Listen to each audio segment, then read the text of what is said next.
करते हैं कराची से, जहां कराची से मुंतखब होने वाले पीटीआई के आज़ाद उम्मीदवार की पीपल्स पार्टी में शमूलियत, इलाका मकीनों का शदीद रद्द-ए-अमल। मज़ीद तफसीलात सरदार ताहिर महमूद की इस रिपोर्ट में। कराची मलीर से मुंतखब आज़ाद रुकन सिंध असम्बली एजाज सवाती ने पीपल्स पार्टी में शमूलियत का ऐलान कर दिया है, जिसके बाद इलाका मकीनों ने उनके घर का घेराव कर लिया।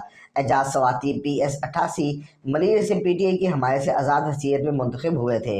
अपने वीडियो पैगाम में उन्होंने कहा कि हल्के की आवाम दोस्तों की तरक्की और खुशहाली के लिए पीपल्स पार्टी में शामिल हो रहा हूँ। उम्मीद है पीपल्स पार्टी हकीकी तौर पर हल्के की खुशहाली के लिए काम करेगी।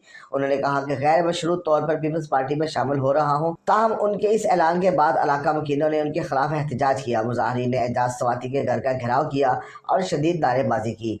मुजाहिरीन ने कहा कि एजाज सवाती ने PTI का मैंडेट फ़रोख्त किया है।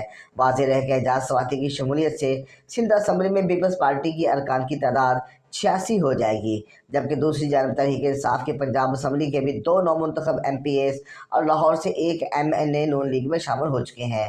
पंजाब असम्बली की नशिस्त PP 225 लोधरा से PTI की हमायत से मुंतखब होने वाली शाजिया तरीन और PP 283 से अली असगर गरमानी ने नून लीग से हाथ मिला लिया, जबकि लाहौर से मुंतखब होने वाले तहरीक इंसाफ के MNA वसीम कादर भी नून लीग से हाथ मिला चुके हैं।